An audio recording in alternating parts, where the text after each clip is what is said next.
കോഴിക്കോട് രമേശ് ചെന്നിത്തല മാധ്യമങ്ങളെ കാണുന്നു. ഗുരുതരമായ വീഴ്ചയാണ് അവർക്കുണ്ടായത്.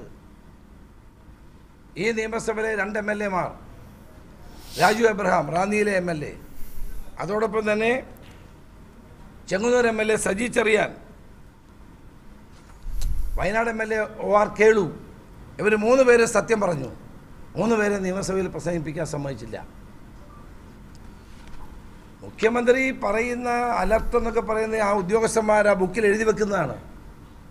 ഈ പ്രദേശങ്ങളിൽ ഒരിടത്ത് പോലും അലർട്ട് പ്രഖ്യാപിച്ചില്ല.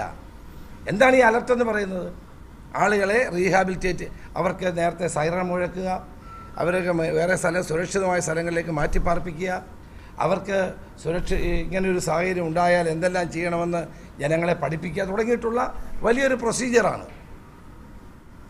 ഈ അലർട്ടുകൾ പ്രഖ്യാപിച്ച സമയത്തൊന്നും പ്രോപ്പറായി ജനങ്ങളെ അറിയിച്ചില്ല. അറിയിക്കാത്തത് കൊണ്ടാണ് ഈ വലിയൊരു പ്രതിസന്ധി ഉണ്ടായത്. ഒരു മുന്നറിയിപ്പും ഉണ്ടായില്ല. ആളുകൾ വീട്ടിൽ കിടന്നുറങ്ങുമ്പോഴാണ് 3ാമത്തെ നില വരെ വെള്ളം കയറുന്നത്. ഒരാൾക്ക് പോലും അവിടുന്ന് മോചിതമാകാൻ കഴിഞ്ഞില്ല. അപ്പോൾ മുഖ്യമന്ത്രി പറയുന്നതിനകത്ത് എന്ത് അടിസ്ഥാനത്തിലാണ് അദ്ദേഹം ഇതെല്ലാം പറയുന്നത്? പെരിയാറിൽ 1.5 മീറ്റർ വെള്ളം കയറുമെന്നായിരുന്നു, പക്ഷേ 8-10 മീറ്ററാണ് പൊങ്ങിയത്. ആലുവ, അങ്കമാലി, പറവൂർ തുടങ്ങിയിട്ടുള്ള പ്രദേശങ്ങളിൽ 10 മീറ്റർ വരെയാണ് വെള്ളം പൊങ്ങിയത്. കളക്ടർ പറഞ്ഞ 1.5 അടി മാത്രമേ വെള്ളം കയറുള്ളൂ എന്നാണ്. പമ്പയിൽ 100 മീറ്ററിലേക്ക് വെള്ളം കയറുമെന്ന് പറഞ്ഞിടത്ത് 8 മുതൽ 9 കിലോമീറ്റർ വരെ ദൂരെയാണ് വെള്ളം പൊക്കമുണ്ടായത്. ഓറഞ്ച് അലർട്ട് പ്രഖ്യാപിക്കുമ്പോൾ തന്നെ ഞാൻ പറഞ്ഞതാണ്, ദുരിതാശ്വാസ ക്യാമ്പുകൾ തുറക്കണം, ക്യാമ്പിലുള്ളവർക്ക് മെഡിസിൻ കൊടുക്കണം, വൈദ്യസഹായം കൊടുക്കണം, സൈറൺ മുഴക്കണം, ഇങ്ങനെയുള്ള ധാരാളം പ്രൊസീജിയേഴ്സ് ഉണ്ട്. ഞാൻ വിശദമായി പറയുന്നില്ല. ആ പ്രൊസീജിയർ ഒന്നുപോലും പാലിക്കപ്പെട്ടിട്ടില്ല. മാത്രമല്ല, റെഡ് അലർട്ട് പ്രഖ്യാപിച്ചു കഴിഞ്ഞാൽ മുഴുവൻ ആളുകളെയും മാറ്റി പാർപ്പിച്ചിട്ടേ ഡാം തുറക്കാവൂ. ഇതാണ് നിയമം. ഇതൊന്നും ഈ ഒരു നടപടിക്രമങ്ങളും പാലിച്ചില്ല എന്നുള്ളതാണ് സത്യം.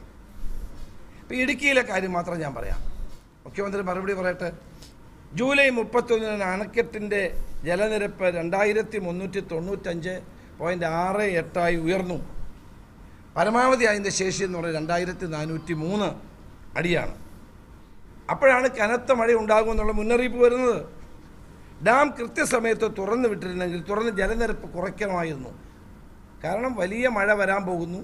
ജലനിരപ്പ് റിസർവോയറിൻ്റെ നിരപ്പ് കപ്പാസിറ്റിയേക്കാൾ കൂടാൻ പോകുന്നു എന്ന് കാണുമ്പോൾ അവർ ചെയ്യേണ്ടത് എന്താണ്? തുറന്നു വിടുകയാണ് വേണ്ടത്. മന്ത്രി എന്താ പറഞ്ഞേ? പത്രക്കാർക്ക് വേണ്ടി ഞാൻ ഇടുക്കി ഡാം തുറന്നു കൊടുക്കണോ, ഫോട്ടോ എടുക്കാൻ വേണ്ടി തുറന്നു കൊടുക്കണോ എന്നാണ് എം മണി ചോദിച്ചത്. ഞാൻ അവിടെ സന്ദർശിച്ച സമയത്ത് ജൂലൈ 27 ഞാൻ പറഞ്ഞു, അന്ന് തന്നെ ഞാൻ പറഞ്ഞാണ് തുറന്നു വിടാൻ സമയമായി, ഇത് തുറക്കണമെന്ന് പറഞ്ഞു. പത്രക്കാർക്ക് ഫോട്ടോ എടുക്കാൻ വേണ്ടി ഡാം തുറക്കണമെന്നാണ് മന്ത്രി ചോദിച്ചത്. ഞാൻ ആ സമയത്ത് തന്നെ എൻ്റെ ഫേസ്ബുക്കിലും കുറിച്ചാണ് ഇത് തുറക്കാൻ സമയമായിരിക്കുന്നു, ഇമ്മീഡിയറ്റായിട്ട് തുറക്കണം, കാരണം ഇതിൻ്റെ കപ്പാസിറ്റി ലെവൽ കൂടിയിരിക്കുന്നു. ആ സമയത്തും തുറക്കാതെ പിന്നെ ഇവർ തുറന്ന് ഓഗസ്റ്റ് 9 തുറന്നത്. ജൂലൈ 27 ഞാൻ തന്നെ എൻ്റെ ഫേസ്ബുക്കിൽ കൊടുത്തതാണ്. ആശങ്കാജനകമായ വിധത്തിൽ ജലനിരപ്പ് ഉയരുന്നു, ഇത് അടിയന്തരമായി ഡാം തുറക്കണം എന്ന് ഞാനവിടെ സന്ദർശിച്ച ശേഷമാണ്, വെറുതെ അല്ല, ഇടുക്കി പ്രദേശങ്ങൾ മുഴുവൻ സന്ദർശിച്ച ശേഷമാണ്. എന്നിട്ടും മന്ത്രിസഭ 8-ാം തീയതി കൂടി 9-ാം തീയതിയാണ്, ഓഗസ്റ്റ് 9 തുറക്കുന്നത്. അന്നും പിറ്റേന്നുമായി എല്ലാ ഷട്ടറും തുറന്നു. നിങ്ങൾക്കറിയാം, ഇവിടെ ക്യാമറമാരുടെ കയ്യിൽ അതിൻ്റെ ഇതുണ്ടാകും, ചാനലുകളുണ്ടാകും. എല്ലാ ഷട്ടറും ആദ്യം ഒന്ന് തുറന്നു, പിന്നെ എല്ലാ ഷട്ടറും ഒരുമിച്ച് തുറക്കേണ്ടി വന്നു.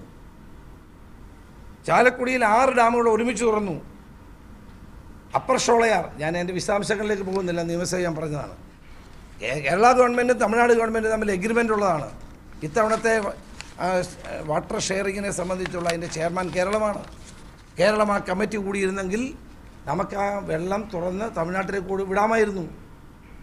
അപ്പർ ഷോളയാറിലെ വെള്ളം പെരിങ്കൽകുത്ത് ഡാം വഴി വന്ന് നിറഞ്ഞു കവിഞ്ഞതോടുകൂടിയാണ് ചാലക്കുടിയിൽ വെള്ളം നിറഞ്ഞത്. നിങ്ങൾക്കറിയാം, കോഴിക്കോടുകാർക്കറിയാം, ബാണാസുര സാഗർ അണക്കെട്ട് തുറന്നത് ഏത് അലർട്ട് പ്രഖ്യാപിച്ചിട്ടാണ്? കളക്ടർ പറഞ്ഞു, ഞാൻ പോലും അറിഞ്ഞില്ല എന്ന് പറഞ്ഞു. അപ്പോൾ യാതൊരു മുന്നറിയിപ്പുമില്ലാതെ, കളക്ടറെ പോലും അറിയിക്കാതെയാണ് ഇത് തുറന്നത്. കുട്ടനാട്ടിൽ 3 ഘട്ടങ്ങളായിട്ടാണ് പ്രളയം ഉണ്ടായത്. മെയിനായിട്ടുള്ള കാരണം എന്താണെന്ന് അറിയാമോ? കാരണം ഈ ഇടുക്കി പത്തനംതിട്ടയിലെ ശബരിഗിരി പ്രളയകാലത്തെ ഡാം മാനേജ്മെന്റിൽ സർക്കാരിന് വീഴ്ചയുണ്ടായി എന്ന വാദം ആവർത്തിക്കുകയാണ് പ്രതിപക്ഷ നേതാവ് രമേശ് ചെന്നിത്തല.